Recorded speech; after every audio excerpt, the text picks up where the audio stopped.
morning, guys. Happy Monday. And it is such an exciting week because we have all our sports days this week. I'm really looking forward to it. I hope you are too. So I've got some candles here. I thought that I would have a collection of candles this morning to welcome us into our week ahead.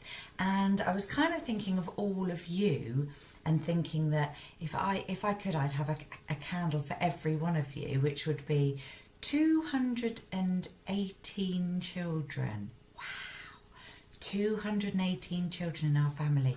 So just imagine that I've got 218 candles, and this morning I'm lighting my candle for each one of you, and I'm thinking about your week ahead and how everything's going for you. And I'm holding you in my hands, but also in God's hands, because I hope that everything is going okay for you. So together we will say, peace be with you. Thank you. Now, I couldn't not talk about this before I start my actual assembly because it was just so exciting. I know lots of you would have stayed up to watch the football that England played on Saturday night, and it was an absolutely tremendous game. And lots of people have been talking about it because we haven't got this far in a very long time. So I'm trying to think, I think, was it 86? I think that's right. You'll be calling out at me if I've got it wrong. But it feels such a long time ago for me that I can barely remember when we've got through to a quarter final. Is that right? But I know that some of you will be very exciting. And what I was going to say is on Wednesday, hopefully we will all be watching and celebrating again our great team going through a little bit further. So they've got Denmark, haven't they, on Wednesday. And I know that that is going to be a big game. So fingers crossed, everybody. I know that you're going to be excited. So it really is a week of sport this week. So we've got tomorrow, we start off with our Key Stage 1 Sports Day.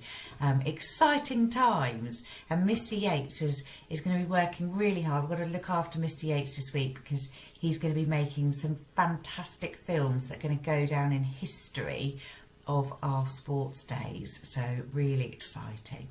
Now, my assembly isn't actually about football, but it is one of my favourite stories from the Bible.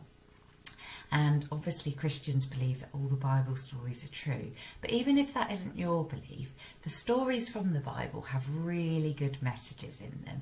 And sometimes you have to kind of find the messages in the stories because it's not just straightforward. Some of the things that we hear from the Bible are quite tricky to understand.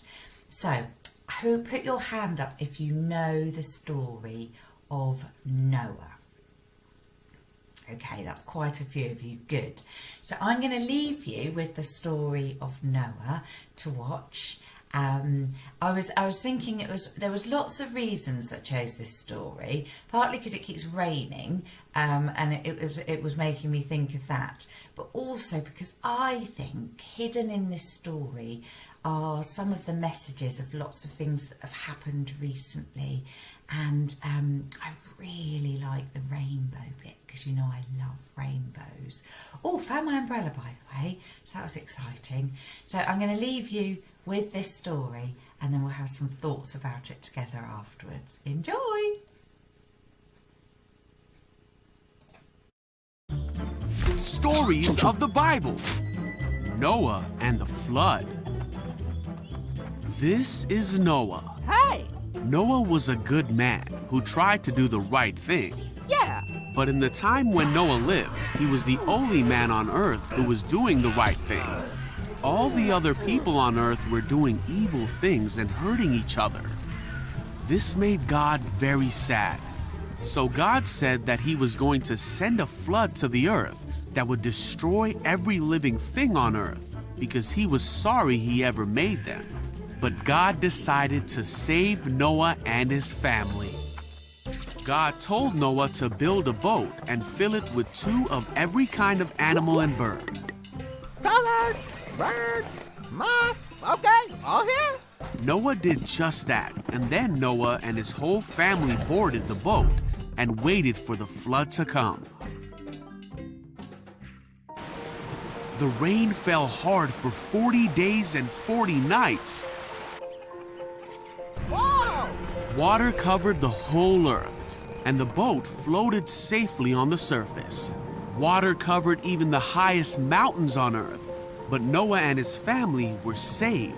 God remembered Noah and all the animals on the boat.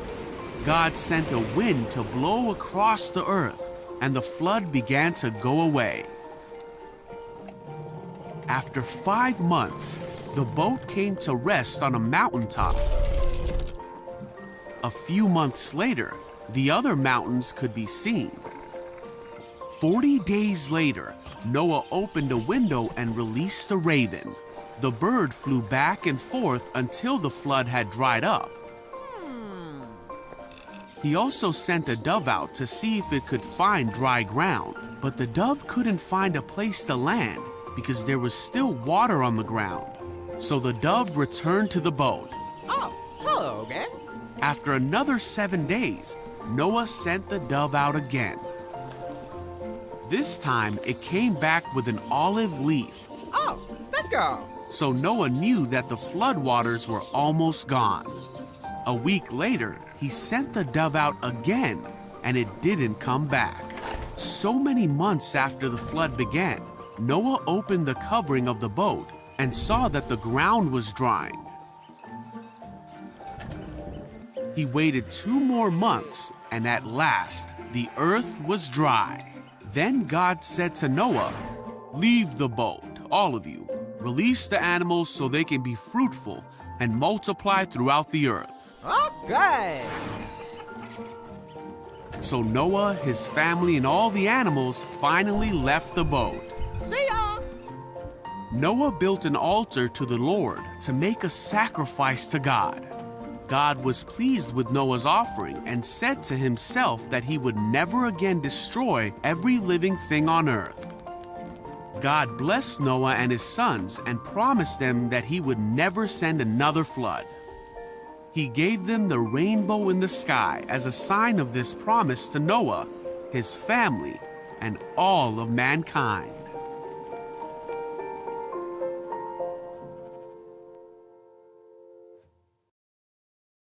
Hi! It's great, that one, isn't it? I love that story. I would like you to spend a little bit of time just having some thoughts about what that story's all about. But I really think that whatever your beliefs, I think some of those stories really are great for just making us think the basics, which is if you're good stuff will happen, really. And I do think that because, I mean, for a start, no one likes being told off, do they? So if you're making the right choices, that's good for you because then people see you positively. And Noah was obviously somebody that was making the right choices and was seen positively. So you might have some other thoughts about that story, but mostly I just wanted to remind you about making the right choices. We've got 3 weeks together before we have our long summer holiday. So we've got this week, next week and the last week. We've got lots of lovely things to look forward to.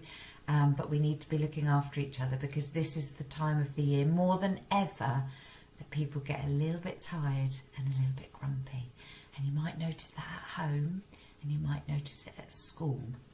But mostly at school it's easy for us to look after each other and just enjoy each other. So please make the right choices. Look after our school, look after our property, anything you can do to help with keeping things tidy. It's just really lovely to help each other at this time of year. So I've got my little friend the lion here this morning who's going to say a prayer with us. So we'll do a big amen this morning. So if you're going to put your hands together and close your eyes, I will help you in a prayer this morning. Dear God, help us to look after each other.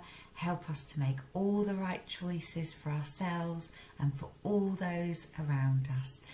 And help us to think about anybody who needs us at the moment because they're having a more trickier time. In your name, Amen. Thank you very much, everybody. Happy Monday. See you soon.